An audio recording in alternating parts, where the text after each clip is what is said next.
মাহে রমজান সামনে, এতটা কাছে, জীবনের পরিবর্তনের একটা বড় সুযোগ।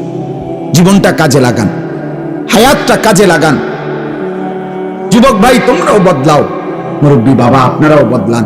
পর্দার আড়ালের মা বোনদেরকেও ফেরাবার চেষ্টা করেন। সবাই গুনাহ থেকে ফিরতে চেষ্টা করেন। মাহে রমজানের যখন চাঁদ উঠে, আল্লাহ নবী সাল্লাল্লাহু আলাইহি ওয়াসাল্লাম বলেন, ফেরেশতা ডেকে ডেকে বলে, ইয়া বাগিয়াল খাইরে আকবিল, হে নেক কাজের আগ্রহীরা এগিয়ে আসো। ইয়া বাগিয়াশ শাররি আকসির, হে মন্দ গুনাহের কাজের আগ্রহীরা এবার তো থামো। এটা রমজান। মদখোর এবার থামো, নেশাখোর এবার থামো, জুয়ারি এবার থামো, সুদখোর থামো না এবার।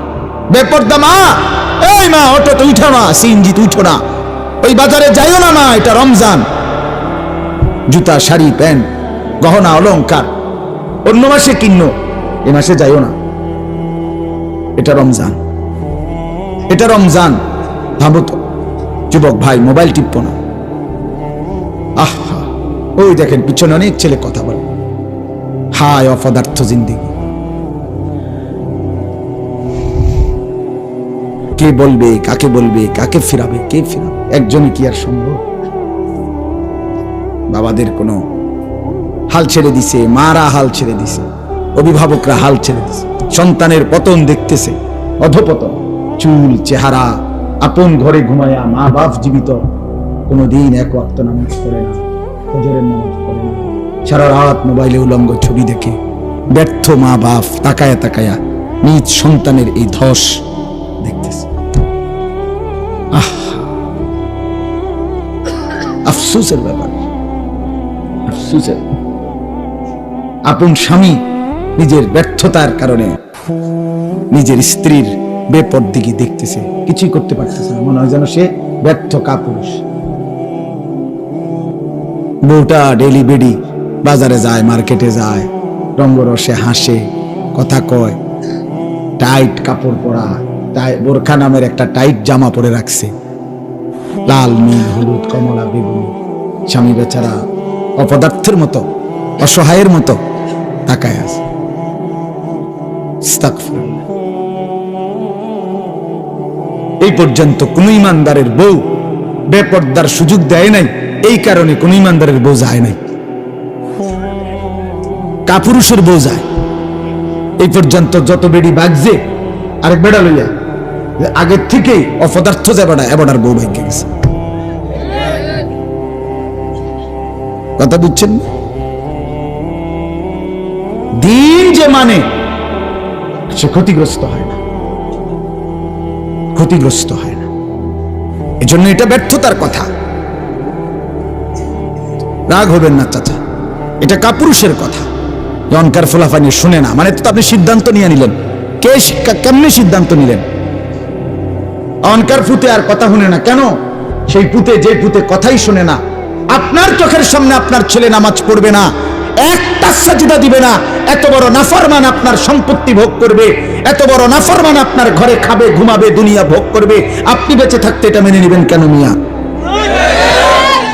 আপনার আপনার ব্যর্থতা তাইলে এটা। আপনি জীবন চিনেন নাই, আপনি কর্তব্য চিনেন নাই। কর্তব্য তো আল্লাহ বলে দিছে, ওয়া'মুর আহলাকা বিসসালাহ, তোমার স্ত্রী সন্তান পরিবারকে নামাজের আদেশ করো, ওয়াসতাবির আলাইহা, পরিবারকে নামাজের আদেশের সাথে সাথে নিজেও নামাজের উপরে মজবুত থাকো। কথা তো ছিল এই। আপনার জিম্মাদারি কি ছিল? আমি আমার স্পষ্ট মনে আছে, আমি আমার আব্বারে প্রায় বলি আমি এ কথা। আমার আব্বারে আমার জীবনে আমি একবার বলছিলাম, পড়ালেখার জীবনে, আব্বা আমি এই মাদ্রাসায় পড়তাম না, আমার মাদ্রাসাটা বদলাই দিবেন শুধু। কসম খোদার, আমার আব্বা সাথে সাথে বলছে, বেটা পরের বেলা ভাতের লোকমা আমার ঘরে দিও না, এক লোকমা ভাত খাইবে না, সাবধান, বেরো। আমি যেখানে পড়তে দিছি এখানেই পড়তে হবে, নয়তো তোমার মতো করে কামাই করে ফরো, নইলে ঘাস কাটো, যাও। আমি কানতে কানতে চলে গেছি মাদ্রাসায়। বুঝছি এই বাপ শক্ত বাপ, এই বাপ আসলে ভাত খাইতে দিব না। বাবার সেই কঠোর শাসন, আমার বিশ্বাস আল্লাহ তাআলা আপনাদের সামনে বসবার তৌফিক দিন। আমার জীবনের সার্থকতা কি? আমার স্ত্রী সন্তান যদি ধ্বংস হয়ে যায়, সোফা দিয়ে আমি করব কি, খাট দিয়ে আমি করব কি, বিল্ডিং দিয়ে আমি করব কি? বলেন কি করব? আমার জীবনটা কি? রাহিমাল্লাহু ওয়ালিদান আনা ওয়ালাদাহু আলা বিররি। নবী সাল্লাল্লাহু আলাইহি ওয়াসাল্লাম বলেন, আল্লাহ তাআলা ওই মা বাবার উপরে দয়া করে যে তাদের সন্তানদেরকে নেক কাজে সাহায্য করে। নবী সাল্লাল্লাহু আলাইহি ওয়াসাল্লাম বলেন, মা নাহালা ওয়ালিদুন ওয়ালাদাহু মিন নুহলিন মিন আদাবিন হাসান। কোন মা বাপ তাদের সন্তানকে সবচেয়ে বড় যা কিছু উপঢৌকন এই পৃথিবীতে দিয়ে যায়, সেটা কি? সবচেয়ে বড় কোনটা? নবীজি বলছে আদাবুন হাসান, উত্তম আখলাক, উত্তম দ্বীন, উত্তম আদব। এটা যারা শিখিয়ে গেল তারাই তাদের সন্তানকে সর্বশ্রেষ্ঠ নিয়ামত দিয়ে গেল। রাসূলুল্লাহ সাল্লাল্লাহু আলাইহি ওয়াসাল্লাম বলেন, নবীজি বলছে, এক সাহাবী জিজ্ঞেস করছে, ইয়া রাসূলুল্লাহ মা হাক্কুল ওয়ালাদ, সন্তানের হক কি? আলাল ওয়ালিদ, পিতামাতার উপরে। নবীজি বলছেন, আন ইউহসিনা ইসমাহু ওয়া ইউহসিনা আদাবাহু। নবীজি বলছে তার প্রথম হক দুইটা, তার জন্মের পরে তার একটি সুন্দর নাম রাখা, আরেকটা হক তাকে উত্তম আদব, উত্তম আখলাক শিখায়। হযরত আলী রাদিয়াল্লাহু তাআলা আনহু বলছেন, কোরআনে আছে, ইয়া আইয়ুহাল্লাযীনা আমানু কু আনফুসাকুম ওয়া আহলিকুম নারা। হে ঈমানদারগণ, তোমরা তোমাদের নিজেদেরকে এবং পরিবার পরিজনকে জাহান্নামের আগুন থেকে বাঁচাও। এটা আপনারা শুনছেন না কথা? এটা তো হযরত আলী এই আয়াতের তাফসিরে বলছে পরিবারকে জাহান্নামের আগুন থেকে বাঁচাও কিভাবে? তো হযরত আলী বলছে, আল্লিমুহুম ওয়া আদ্দিবুহুম, তোমরা তোমাদের পরিবারের সদস্যদেরকে কোরআন সুন্নাহর ইলম শিখাও এবং কোরআন সুন্নাহর আদব আখলাক শিখাও, তাইলেই জাহান্নামের আগুন থেকে বাঁচাইলা। যেই মা বাপ, সাফ কথা, আপনারা যারা আপনাদের ছেলে মেয়েকে ছোট্টবেলায় আল্লাহর কোরআন রাসূলের সুন্নাহ থেকে বঞ্চিত করেছেন, কসম খোদার মনে রাখেন, হাসরের ময়দানে চূড়ান্ত ভাবে লাঞ্ছিত হবেন, বেইজ্জতি হবেন, কোটি কোটি হাসরের মানুষের সামনে অপদস্থ হবেন। কার হাতে? কার হাতে লাঞ্ছিত হবেন? আপনার ছেলেটার হাতে, আপনার মেয়েটার হাতে, অন্য কারো বেড়াইতে রাতে না, আমনের ফুতের হাতে। আমনের ফুত, আমনের জি, যাকে আপনি দিন শিখান নাই, নামাজ শিখান নাই, বঞ্চিত করেছেন কোরআন সুন্নাহ থেকে, সে সেদিন আল্লাহর কাছে বলবে, আল্লাহ আজ আমি মা বাপকে বেইজ্জতি করব, ওরা আমারে বরবাদ করে দিছে, আজ আমি জাহান্নামী হলাম ওদের খামখেয়ালির কারণে। 7 বছর বয়সে আল্লাহ আমি কিছুই বুঝতাম না, 6 বছর বয়সে আমি অবুঝ ছিলাম। সেদিন যদি তারা মজবুত সিদ্ধান্ত নিত আমাকে দিন শেখাবে, তাহলে আমার এই ভুল হতো। রব্বানা গালাবাত আলাইনা শিকওয়াতুনা, কোরআনে আছে, জাহান্নামী জাহান্নামের ভীষণ আগুনে উথাল পাতাল ঢেউ খাবে, আর আল্লাহকে বলবে, আল্লাহ আমার এই কপাল মন্দ, আমি দুর্ভাগা কপাল নিয়ে আসছি, আল্লাহ আমার কপালটা মন্দ, আমি করলামটা কি? এত সুন্দর হায়াত কি করলাম, কিভাবে নষ্ট করে দিলাম? ওয়াকুন্না কওমান দাল্লিন। আর জাহান্নামী বলবে, আল্লাহ আমি এক পথভ্রষ্ট গ্রুপের, সম্প্রদায়ের এক পথভ্রষ্ট গ্রুপ, নাফরমান গ্রুপের অন্তর্ভুক্ত ছিল।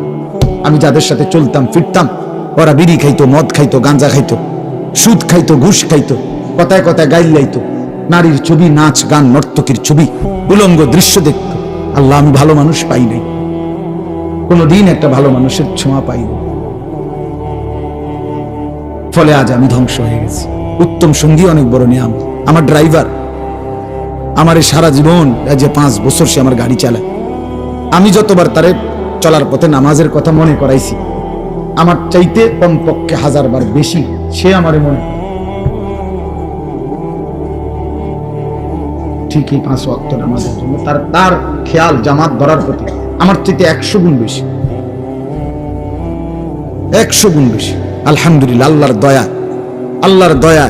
আমি তো মনে করি আল্লাহ পাকের মেহেরবানি, এই বছর এই যে আগামী শুক্রবার আমার উমরার ফ্লাইট, সেও যাবে আমার সাথে। বলছে আমি কেমনে যাবো, কেমনে যাবেন চাইবেন, কেমনে যাবেন আল্লাহ ব্যবস্থা করবে, সে যাবে ইনশাআল্লাহ, তারও ফ্লাইট আমার সাথে, আমার শায়েখের সাথে। এই জন্য বললাম, জাহান্নামী বলবে, আল্লাহ আমি ভালো মানুষ পাই নাই। যুবক ছেলেরা আফসোস করবে এই অসৎ বন্ধুর জন্য। যে তোমারে নারীর ছবি, নাচ গান আর বিকৃত হাসি দিয়ে নষ্ট করে দিছে।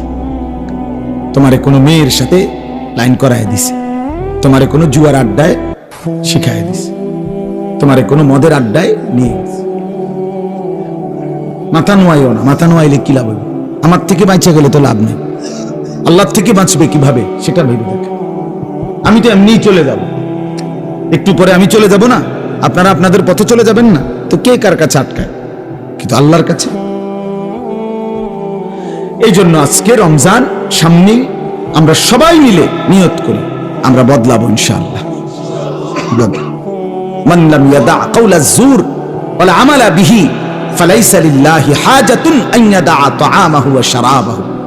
নবী সাল্লাল্লাহু আলাইহি ওয়াসাল্লাম বলেন, যে ব্যক্তি রমজান পেল, রোজা রাখলো, অথচ মিথ্যা কথা, মিথ্যা আচরণ, অন্যায়, অশ্লীলতা, চুরি, ডাকাতি, গুনাহের আচরণ ছাড়তে পারলো না, রাসূল বলেন, হায় নাফরমান, তোমার এই খাদ্য আর পানীয় থেকে বিরত থাকার কোনো প্রয়োজন আল্লাহর কাছে নাই।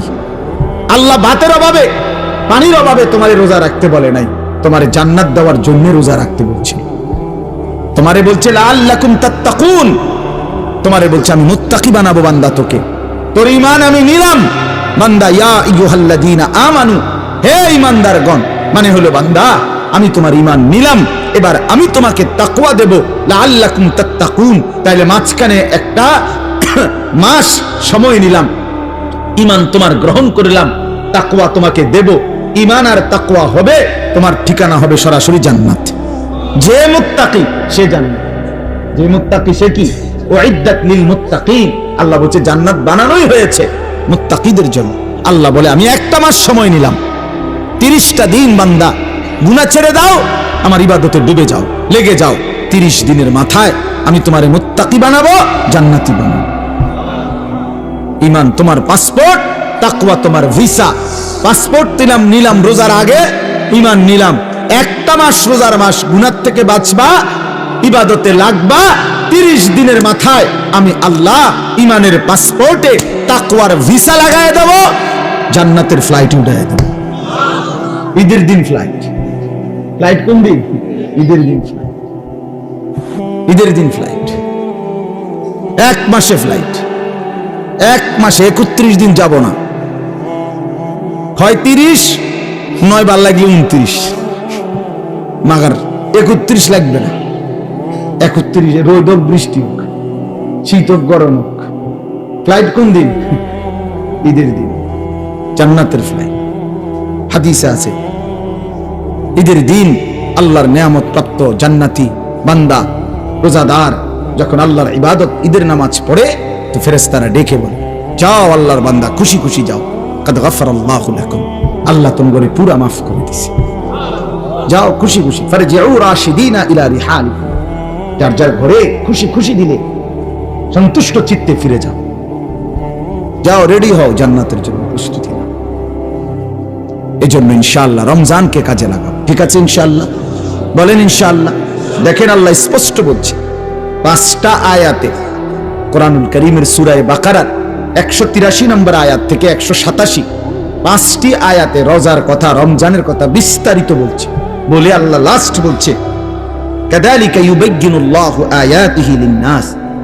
আল্লাহ বলে, বন্ধু আমি এভাবেই পরিষ্কার করে আমার বান্দাদের জন্য আমার আয়াত, আমার বিধান, আমার কথা স্পষ্ট করে বলে দিলাম, লাআল্লাহুম ইয়াত্তাকুন, যেন সকলেই মুত্তাকি হতে পারে, জান্নাতি হতে পারে। এটা হলো 187 নম্বর আয়াত। কথা শেষ করছে কথা আল্লাহ বলছে, আল্লাহ বলছে বান্দা আমি সবচেয়ে কমাইছি, সবচেয়ে সহজ করছি, সবচেয়ে ছোট করে আনছি রোজা, শুধু তোমাদের জন্য। আখিরি নবীর উম্মত তোমরা, আমার আখিরি বন্ধুর উম্মত, তোমাদের জন্য আমি সবচেয়ে সহজ করছি রোজা। রোজা পূর্ববর্তী জাতির, যারা পূর্ববর্তী জাতি, তাদের রোজার নিয়ম কানুন, রোজা ছিল সবার, কিন্তু নিয়ম কানুনের মধ্যে বিপরীত ছিল। বিশেষ করে আমাদের নবী সাল্লাল্লাহু আলাইহি সাল্লামের সাহাবায়ে কেরামের আমলে তাফসীরে আছে স্পষ্ট, ওলামায়ে কেরাম জানে, যখন রোজা ফরজ হয়েছে, মজার কথা শুনেন, যখন রোজা শুরু হয়েছে সাহাবীদের জামানায়, তখন রোজা কেমনে রাখত? নিয়ম ছিল সন্ধ্যাবেলায় ইফতার করার পরে, ইফতার করে না সূর্য ডুবলে, তো এই সময় ইফতার করার পরে এই বাকি যে রাতটা, এই রাতে যতক্ষণ সজাগ থাকবে প্রথম এতক্ষণই খানা দানা স্ত্রী মিলন এগুলো করতে পারবে। যদি ঘুমাইয়া যায় 10 মিনিটের লাগেও 1 মিনিটের লাগেও শুয়ে লাইলে চোখ বন্ধ ঘুমা এসে গেলে পরের দিনের রোজা শুরু। হ্যাঁ, এটাই বিধান। নবীজির জামানায়, সাহাবীদের জামানায় প্রথম শুরু হয়েছিল এভাবে, রোজার বিধান ছিল এভাবে। এরপরে ঘুমের থেকে উঠা আর খানার সিস্টেম নেই। এক সাহাবী হযরত কাইস ইবনে সারমা আনসারী সাহাবী, উনি এরকম সারাদিন রোজা রাখছে, রাইখা সন্ধ্যাবেলা ইফতারের টাইমে ঘরে আসছে। স্ত্রীকে বলছে ইফতার কিছু আছে কি? স্ত্রী বলছে কিছুই নাই ঘরে, আপনি একটু অপেক্ষা করেন, বসেন, আমি পাশের বাড়ির থেকে কিছু খাবার বা কিছু নিয়ে আসি। স্ত্রী গেছে পাশের ঘরে, কিছুটা তাদের কাছ থেকে খাবার ধার নিয়ে ঘরে আসছে। আয়সা দেখে ওনার স্বামী সারাদিন ক্লান্তিতে মেহনত করে আসছে, একটু কাইট হয়েছিল, ঘুমায় আসছে। এখন স্ত্রী তো ঘুম থেকে জাগায় বলতেছি, ইন্নালিল্লাহ, আপনার তো রোজা শুরু হয়ে গেছে। বলছে হ্যাঁ, আমি আর কি করবো এখন, তার কিছুই খাইতে পারে না। তো আজকের সারাদিন উপাস, সারা রাত উপাস। পরের দিন দুপুর বেলা এই সাহাবী বেহুশ হয়ে গেছে, আর উঠতে পারতেছে না। কেন? লাগাতার এই কষ্ট। কথা বুঝছি কিনা? এখান দিয়ে 12, ওখান দিয়ে 12, 24 ঘন্টা, আরো ওখান দিয়ে ধরেন আপনি 6-7 ঘন্টা, প্রায় 30-32 ঘন্টা পরে উনি কি হয়ে গেছে? বেহুশ হয়ে গেছে। নবী সাল্লাল্লাহু আলাইহি ওয়াসাল্লামের কাছে জানানো হয়েছে। আরেক সাহাবী রাত্রিবেলা ঘুম থেকে উঠে বেখেয়ালে ওনার স্ত্রীর সাথে মিলিত হয়েছে, তো ওনারও বড় ক্ষতি হইল, কারণ রোজা তো শুরু হয়ে গেছে। এই দুইজনের দুই বিষয়ের কারণে আল্লাহ তাআলা বলছেন, বন্ধু ঠিক আছে, চলেন আরো কমান, আপনাকে যে আমি ভালোবাসি। আল্লাহ বলছেন, বন্ধু আপনাকে যে খুব পছন্দ করি, আপনার উম্মত তো আপনাকে ভালোবাসলে আপনার সাথে যা কিছু সবকিছুকেই আমি ভালোবাসি। আপনার উম্মতকেও ভালোবাসি, আপনার গায়ের চাদরকে ভালোবাসি, আপনার গায়ের কম্বলকেও ভালোবাসি। কোরআনে আছে ইয়া আইয়ুহাল মুজাম্মিল ইয়া আইয়ুহাল মুদাসসির। নবীজি কখনো চাদর গায়ে দিবেন, আল্লাহ বলছে হে চাদর পরা নবী। নবীজি কম্বল গায়ে দিবেন, আল্লাহ বলছে হে কম্বল পরা বন্ধু আমার। তার মানে কি? এটা কেমন মায়ের কথা?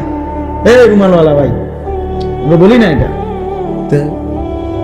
আল্লাহ যেন বলছে, বন্ধু আপনার সাথে যা লাগে সব আমার কাছে প্রিয় হয়। চাদরও দামি, কম্বলও দামি। আয় হায়, যদি চাদর দামি হয়, কম্বলও দামি হয় নবীর সাথে, আপনি আমি লাগলে কি পরিমাণ দামি হব? তাহলে কেন দাড়ি কাটেন? দাড়ি কাটেন কেন বাপ? কাটেন, এটা অভদ্রতা, অসুন্দর। পৃথিবীর কোন গবেষক, দার্শনিক, পণ্ডিত, বুদ্ধিজীবী, কাফের, মুশরিক, বেঈমান, ইহুদি, খ্রিস্টান, নাস্তিক, মুরতাদ, হিন্দু, বৌদ্ধ, পৃথিবীর কেউ, কোন গবেষক, আমি চ্যালেঞ্জ করলাম, কোন বুদ্ধিজীবী, কাফেরও আজ পর্যন্ত গবেষণা করে প্রমাণ করতে পারে নাই যে দাড়িওয়ালা চেহারার চাইতে শেভওয়ালা দাড়িবিহীন চেহারা সুন্দর, হ্যান্ডসাম। এটা কি যুক্তিতে, কি গবেষণাতে, কি মেশিনে ধরা খাইছে? এটা কথা বোঝেন নাই আপনি? আপনি কদ্দুর জানলে আমার কদ্দুর দেখাইয়েন, এরপরে প্রমাণ যদি করতে পারেন তো জেনে আমার বিচার করার দরকার, আমি হেনে যাবো বিচারে লেগে। দাড়িবিহীন চেহারার চাইতে দাড়িওয়ালা চেহারা লক্ষ কোটি গুণ বেশি সুন্দর, তুলনাই হয় না বেটা। এতো কাপুরুষের চেহারা বেটা, যে নিজের দেহকে বিকৃত করে, নিজের শরীর চেহারাকে যে বিকৃত করে দেয়, তার হিম্মত কোথায়? সাহস কোথায়? তার পৌরুষ কোথায়? বীরত্ব কোথায়? নিজের চেহারাকে যে বিকৃত করে, নিজের চেহারা নিয়ে যে নিজে লজ্জিত, তো তারই ইজ্জত দিব কে? তারই সম্মান দিবে কে? নিয়ে আল্লাহ আমাদেরকে মাফ করে দেন। তো আল্লাহ তাআলা বললেন, তো এই দুই সাহাবী, দুইটা ঘটনা ঘটলো। আল্লাহ তাআলা বললেন, বন্ধু চলেন সহজ করে দিই, আরো সহজ করে। কুলু ওয়াশরাবু, এই যে দেখেন, উহিল্লা লাকুম লাইলাতাস সিয়ামির রাফাসু ইলা নিসাইকুম। আল্লাহ বলে এখন থেকে বন্ধু আপনি আপনার উম্মতকে বলেন, প্রত্যেকটা ইমানদার পুরুষ রোজাদারের জন্য সন্ধ্যা সূর্যাস্তের পরে রাত সুবহে সাদিক পর্যন্ত পুরা রাত এবার আর কোনো ঘুম যাক বা না যাক, কোনো নিষেধাজ্ঞা আর নাই। সে তার স্ত্রীর সাথে মিলিত হওয়া, স্ত্রীর সাথে থাকা তার জন্য পুরাপুরি বৈধ করা হলো। হুন্না লিবাসুল লাকুম ওয়া আনতুম লিবাসুল লাহুন্না। স্ত্রী তো স্বামীর পোশাক, স্বামী তো স্ত্রীর পোশাক। একজন আরেকজনের সাথে মিলে মিশে থাকবে, এটাই তো ইনসাফ, এটাই তো আল্লাহর চাওয়া। স্বামী যদি স্ত্রীর কাছে আপনার আকর্ষণীয় না হয়, স্ত্রী যদি স্বামীর কাছে আকর্ষণীয় না হয়, বেডিও যদি বাইরের বেড হইতে লাগে আগ্রহী, এবারও যদি বাইরের বেড হইতে লাগে আগ্রহী, তো এই দুই অপদার্থ কি এর স্বামী স্ত্রী নিফেলাস ঠিক না? কি রে বেটা, তুই বেটা তোমার বউ আছে ঘরে, তুমি রং মানুষের বেডে বেউ খুব কোথাকার, তোমার তো রোদে টাঙ্গায় তুমি দরকার। যে মহিলা তার স্বামী আছে, সে পর পুরুষের প্রতি আসক্ত। এখান থেকে মুরাদনগর যাবে একজোড়া জুতা কিন্তু গরম দিতে আছে আধা ঘন্টা ধরে, রেডি। হ্যাঁ রেডি, আগো বাইরন না না রাখো না, রেডি হইতেছে, রেডি হয়। এই পাউডার ডলতে আছে, ফেয়ার এন্ড লাভলি ডলতে আছে, মেকআপ ডলতে আছে। আরে বোন, আরে মা, কারে দেখাইবা? এই রঙ্গরসের যৌবন, এই গহনা, এই অলংকার, এই প্রসাদনী কাকে দেখাইবা? কাকে দেখাইবার জন্য 1 ঘন্টা ধরে সাজলা? রাস্তার ওই লম্পট বখাটে যে তোমার এদিকে অবৈধ কল্পনা করে, অশ্লীল কামনা করে সে, অথচ নিজ স্বামী বেচারা যদি বলে কদ্দুর কাপড় চোপড় কদ্দুর বদলাইয়া সুন্দর করে পাউডার টাউডার বা কদ্দুর সুন্দর করে ভালো হইয়া থাকো, স্বামীর সামনে আসো। হ্যাঁ বেডা কথা কইতে, বেডা ভাত রাইনতে রাইনতে জান শেষ, কথা কইতে তো সুন্দর লাগে। এই দিছে বেডার যায় জামাই 14 গোষ্ঠী উড়ে গেছে, জামাইয়ের কপালে ভালো কাপড়, ভালো প্রসাদনী কিছুই জোটে না, জোটে রাস্তার বখাটের কপালে। আস্তাগফিরুল্লাহ, আস্তাগফিরুল্লাহ, আস্তাগফিরুল্লাহ। আল্লাহ আমাদেরকে মাফ করে দেন। আল্লাহ বলেন এজন্য কি চমৎকার কথা, হুন্না লিবাসুল লাকুম ওয়া আনতুম লিবাসুল লাহুন। আল্লাহ বলে স্ত্রীরা এ তো স্বামীর পোশাক, স্বামী এ তো স্ত্রীর পোশাক, মিলেমিশে একাকার। সুবহানাল্লাহ। এরপর আল্লাহ বলেন আলিমাল্লাহু আন্নাকুম কুনতুম তাখতানুনা আনফুসাকুম ফাতাবা আলাইকুম ওয়া আফা আনকুম। আমি জানি তোমাদের কেউ রাত গভীরে স্ত্রীর সাথে মেলামেশা করে ফেলেছো, ভুল হয়ে গেছে, ঠিক আছে, আমি তওবা করো, আমি মাফ করে দিলাম। ফালআনা বাশিরুহুন্না ওয়াবতাগু মা কাতাবাল্লাহু লাকুম। এখন আমি তোমাদের জন্য অনুমতি দিয়ে দিলাম, এখন হালাল করে দিলাম, বৈধ করে দিলাম, তোমরা আমার সিদ্ধান্ত হুকুম তালাশ করো, অর্থাৎ এখন তোমাদের জন্য অনুমতি দেওয়া হলো। এরপরে আল্লাহ বলেন ওই আরেক সাহাবীর ঘটনা রয়েছে না, ওই বড় যে কি হয়ে গেছে, তো আল্লাহ বলছে ওয়াকুলু ওয়াশরাবু, এবং সাথে সাথে খাও পান করো, হাত্তা ইয়াতাবায়্যানা লাকুমুল খাইতুল আবিয়াদু মিনাল খাইতিল আসওয়াদি মিনাল ফাজর, একেবারে সাদা সুতা কালো সুতা থেকে আলাদা করা পর্যন্ত খাও পান করো। তার মানে রাত্রির কালো রেখা থেকে যখন সুবহে সাদিকের সাদা নতুন রেখা আসে, দাগ আসে, রেখা, সাদা রেখা, ওই পর্যন্ত খাইতে থাকো।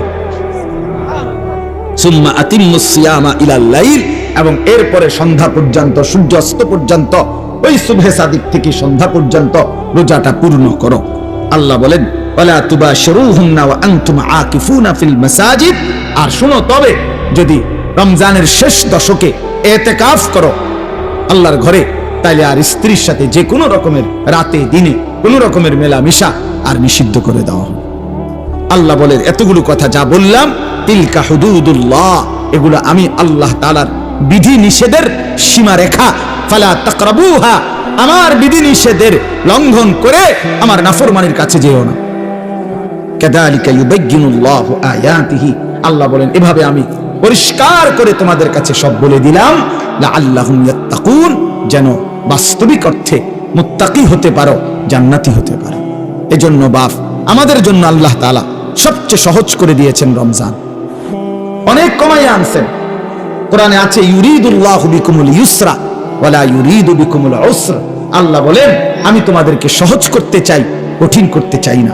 অতএব আমাদের জন্য আল্লাহ সহজ করেছেন আমাদের জন্য সুবহে সাদিক থেকে সূর্যাস্ত পর্যন্ত খাদ্য পানীয় স্ত্রী মিলন থেকে বিরত থাকতে বলছেন, আর সারা বছরের মতো চলমান গুনাহ বাঁচতে বলছেন, ইবাদতে লেগে থাকতে বলছেন। তাইলে অতিরিক্ত আহামরি খুব কঠিন কোন বোঝা আমাদেরকে চাপায় দিছেন। রমজান মানে কি 50 কেজি চালের বস্তা কান্দে লইয়া দাঁড়ায় থাকা? রোজা মানে কি সিমেন্টের বস্তা একটা লইয়া খাড়ায় থাকুন নাকি? তাহলে এখানে কঠিন কি? এটুকু রোজা যদি আমরা পালন করতে না পারি, এত বড় সুযোগ, জান্নাতের দরজা খোলা, জাহান্নামের দরজা বন্ধ, রহমতের দুয়ার খোলা, শয়তানকে শেকলে বন্ধি। আল্লাহর নবী বলছে একটা নফল একটা ফরজের সমান, একটা ফরজ 70টা ফরজের সমান। শুরুটা রহমত, মধ্যখানটা মাগফিরাত, শেষটা নাজাত। এক একটা নেকি বাড়তে বাড়তে আল্লাহ তাআলা নিজের হাতে নেকি ফেরেশতাকে দিয়ে না লিখিয়ে নিজে লেখেন। এত কথা এত কথা এত কথা এত ফজিলত এত কিছু নবীজি বললেন আমার বাপ আমার ভাই। এরপরেও যে ব্যক্তি রমজানের কদর করলো না, তার উপরে আল্লাহর লানত, ফেরেশতার লানত, মুহাম্মদুর রাসূলুল্লাহর লানত। তরুফে খোদার গজব পড়ুক, তরুফে খোদার লানত পড়ুক। হ্যাঁ, এটা আমি বলিনি, এটা জিবরাইল বলে গেছে নবীকে। কি জিবরাইল বলছে নবীজির কাছে রমজানের লাস্টে আইয়া বলছে, নবী এত বড় রমজান, আপনার এত কাকুতি মিনতি, আপনার এতগুলো ফজিলতের কথা শোনার পরেও আপনার যেই নাফরমান উম্মত রমজানকে কদর করলো না, তার উপরে আল্লাহর লানত, আমি জিবরাইলের লানত, ফেরেশতার লানত। নবী বলছে আমিন। হ্যাঁ জিবরাইল, আমি তো বদদুয়া দিতে চাচ্ছিলাম না, আমি অভিশাপ দিতে চাচ্ছিলাম না, কিন্তু আজকে আমি রাসূলও আর সহ্য করতে পারলাম না এমন নাফরমান উম্মতের উপরে আমি মুহাম্মদের লানত। আমিন, আমিও মেনে নিলাম। যা যা বেঈমান, যা তুই মোবাইলে টিপ, যা তুই নারী নিয়ে থাক, তুই সুদের আড্ডা ঘুষের আড্ডা, যা তুই বিড়ির আড্ডাতেই থাক, যা, ঠিক আছে, তুই জীবন এভাবেই শেষ কর, যা না ফের, ঠিক আছে, দুনিয়ায় তো ভোগ করবি না তো 60 বছর 70 বছর। এরপরে আবু জেহেল দুনিয়াতে মাটির উপরে মাতবরি করছে কতদিন, মাটির নিচে পড়ে আছে আজ কতদিন? এই মিয়া বলেন না কেন? ফেরাউন মাটির উপরে ছিল কতদিন, আজ মাটির নিচে কতদিন? নমরুদ মাটির উপরে ছিল কতদিন, মাটির নিচে কতদিন? নূহ আলাইহিস সালামের উম্মত মাটির উপরে অহংকার করছে কতদিন, মাটির নিচে পড়ে আছে আজ কতদিন? এজন্য এটা হিসাব করেন, ভাবতে শিখেন। ছেলেরা তোমাদেরকেও বললাম, একটা ছেলেও যদি বোঝে আলহামদুলিল্লাহ, না বুঝলেও আমাদের কোনো হতাশা নাই, কারণ ফেরিওয়ালার কোনো হতাশা নাই। ফেরিওয়ালা তার পণ্য বিক্রি হোক বা না হোক, সে ফেরি করতেই থাকে, ফেরিওয়ালা বলতেই থাকে। ফেরিওয়ালা তার পণ্যের নাম ঘোষণা দিতে বিরতি দেয় না, সে বলতেই থাকে বালতি বালতি, মানে যেটা তার মাল বেচবে ওইটা সে বলতে। সে জানে তার প্রতি ডাকে কাস্টমার আসে না, আসে, কিন্তু সে তবুও যে জানে যদি 200 বার ডাকার পরে একটা কাস্টমার আসে, এই জন্য ফেরিওয়ালা হতাশ হয় না। এই জন্য আল্লাহর পথে যারা ডাকে তাদের কোনো হতাশা নেই, তারা ফেরিওয়ালা বলতেই আছে, বলতেই আছে। আল্লাহ তাআলা আপনাদেরকে তৌফিক দেন, কবুল করেন এই মাদ্রাসা মসজিদ, আল্লাহ তাআলা যেন কবুল করেন। আপনাদের কাছে বিনীত অনুরোধ, রমজানকে কাজে লাগান, বলেন ইনশাআল্লাহ। আল্লাহর ঘর তাওয়াফের জন্য, আল্লাহর ঘর জিয়ারতের নিয়ত করেন। রমজানের শেষ 10 দিন ইতিকাফের নিয়ত করেন। বেশি বেশি আল্লাহর জিকির, তাসবিহ, তেলাওয়াত, দোয়া, কান্নাকাটির মধ্যে কাটাবেন, আর বিশেষভাবে গুনাহ থেকে বাঁচবেন। যুবক ছেলেরা তোমাদেরকে আবারও বলছি, হায়াতের এই সুন্দর সময়টা, যৌবনকাল নষ্ট করো না। আবারও বলছি, মাফ বিশেষভাবে বলছি, তুমি নষ্ট হইলে, তুমি পৌঁছা গেলে পৃথিবীর কিচ্ছু হইতো না। পৃথিবীর সূর্য ডুবে, চাঁদও ডুববে, শুধু তুমি বাদ পেরে গেলে আর কি। কেউ মরলে পৃথিবীর কিচ্ছু হয় না, কথা বলেন না কেন? রাস্তায় অ্যাক্সিডেন্টে যে লাশ পড়ে আছে, তো বাকি সিএনজি গাড়ি সব গাড়ি চালানি বন্ধ করে দেয় না, কারো হাতে সময় নেই। আমনের লেগে বইয়া তাওনের টাইম কারো নেই, সবাই সাইডে দিয়ে কাইটা কাইটা সব গাড়ি চলে যায়, কারো হাতে সময় নেই। এজন্য বন্ধু, কারো মৃত্যুতেই যেখানে কারো হাতে সময় নাই, তো তুমি আর আমি নষ্ট হয়ে গেলে কার হাতে সময় আছে? কার হাতে সময়? নিজের জীবনটাই নিজে নষ্ট করে দিলাম। নিজের বরবাদই নিজে করলাম। এজন্য শেষ পর্যন্ত কবরে আমি একাই, হাসরে আমি একাই, ফুলসিরাতে আমি একাই। কাজেই আমার বুঝ আমাকেই করতে হবে। আল্লাহ আমাদেরকে তৌফিক দেন, কবুল করেন। আপনারা মাদ্রাসাকে ভালোবাসেন, দয়া করে একটা মাদ্রাসা। আমার শায়েখ আল্লামা মুফতি মুশতাকুন নবী কাসিমি হুজুর সবসময় বলে, একটা মাদ্রাসা আল্লাহর বান্দাদের কাছে 3টা জিনিস চায়। কয়টা জিনিস? 1 নম্বরে দোয়া, মুসলমান দোয়া করবে মাদ্রাসার জন্য, এটা একটি মাদ্রাসা কামনা করে। 2 আতফাল, মুসলমানের সন্তান, মুসলমানদের ছেলে মেয়ে মাদ্রাসায় পড়বে। ঠিক কিনা বলে? মাদ্রাসা শুধুই মুসলমানদের প্রতিষ্ঠান, মাদ্রাসা হিন্দুর বাচ্চা পড়বে না, ইহুদি খ্রিস্টান নাস্তিকের বাচ্চা পড়বে না। কাজে মাদ্রাসা মুসলমানদের প্রতিষ্ঠান, যে মুসলমানের সন্তান মাদ্রাসা কামনা করে। 3 নাম্বার আমওয়াল, মুসলমানের দান, সাদাকা, মাল। মুসলমান আল্লাহর বান্দারাই মসজিদে মাদ্রাসায় কিছু কিছু দেবে, এতে করে মাদ্রাসাও আগাবে আর ওই আল্লাহর বান্দার আখিরাতও আগাবে। ঠিক কি না বলেন? অতএব এই 3টা জিনিস আপনাদের কাছে আমি অনুরোধ করছি। 2টা মিনিট দিলেও 2-4 মিনিট, না দিলেও 2-4 মিনিট, দয়া করে মাদ্রাসার জন্য প্রত্যেকেই পকেটে হাত দিয়ে আল্লাহর ওয়াস্তে, আল্লাহর জন্য, নিজের ভালোর জন্য, আখিরাতের জন্য কিছু সহযোগিতা করেন। দেখবেন লাভবান হন। রমজানের হায়াত কামনা করে দান করেন, রমজান পর্যন্ত পৌঁছার আশায় দান করেন, নিজের ভিতরে ঈমান আমলের তৌফিকের জন্য দান করেন।